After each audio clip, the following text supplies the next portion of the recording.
ঝাড়খণ্ডের এক প্রত্যন্ত অঞ্চলের একটি ছোট স্টেশন, নাম তার কালীপুর। স্টেশনের অদূরেই একটি বিশাল ব্রিটিশ আমলের লোহার ব্রিজ, যা বর্তমানে পরিত্যক্ত। লোকাল ট্রেনটি এই স্টেশনের উপর দিয়ে যাওয়ার সময় একটা অদ্ভুত গভীর শব্দ করে, যেন ব্রিজটা নিজেই আর্তনাদ করছে। সেবার শীতকাল, রাত তখন 3:20।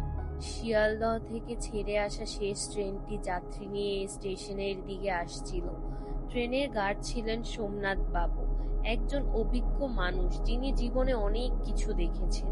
কালীপুর স্টেশনে ট্রেন থামার কথা নেই, কিন্তু সেই রাতে ট্রেনটি স্টেশনের 1 কিলোমিটার আগে থেকেই হঠাৎ গতি কমাতে শুরু করে।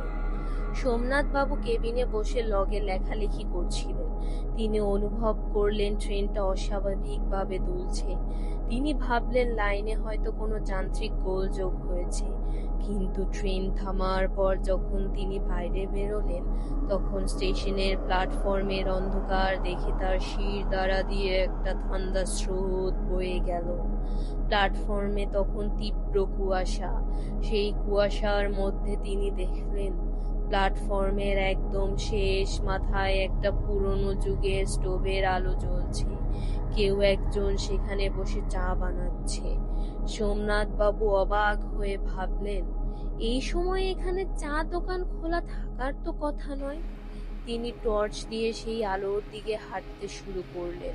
কাছে যেতেই দেখলেন লোকটি একজন বৃদ্ধ, গায়ে একটা ছেঁড়া কম্বল জড়ানো, তার চুলগুলো জট পাকানো।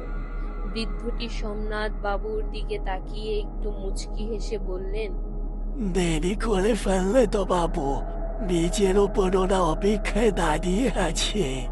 সোমনাথ বাবু হকচকিয়ে বললেন, কারা? আপনি কে?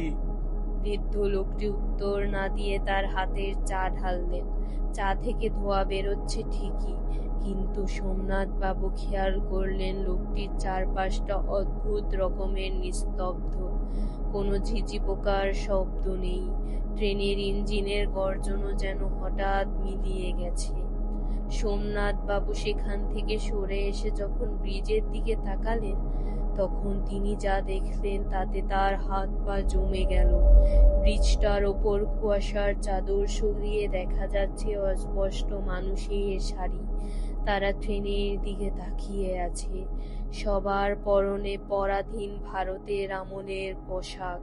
তারা নড়াচড়া করছে না, শুধু স্থির হয়ে দাঁড়িয়ে ট্রেনের দিয়ে মুখ করে আছে।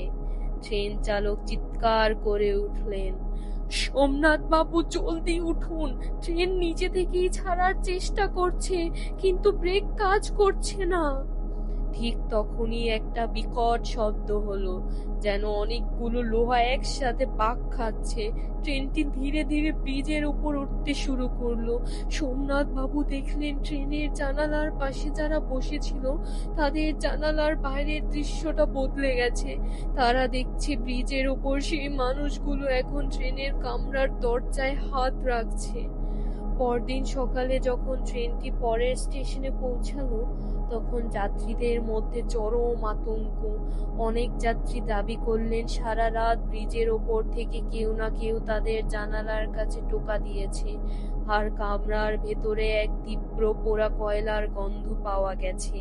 তদন্তে জানা গেল 1942 সালে এই ব্রিজের ওপর একটি ট্রেন লাইনচ্যুত হয়েছিল।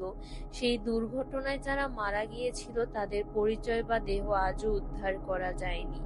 ওই স্টেশন মাস্টার বলেছিলেন, প্রতি বছর শীতের সেই নির্দিষ্ট রাতে যখন কুয়াশা ঘনীভূত হয়, তখন মৃত যাত্রীরা তাদের গন্তব্যে পৌঁছানোর জন্য ট্রেনের অপেক্ষায় থাকেন।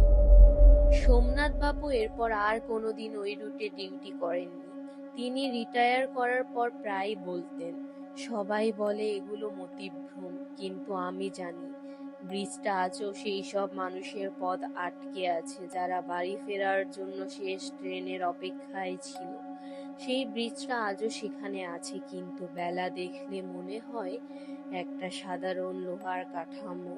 কিন্তু পূর্ণিমার রাতে কুয়াশা নামলে স্থানীয়রা আজও ওই ব্রিজের উপর দিয়ে একা যাওয়ার সাহস করে না।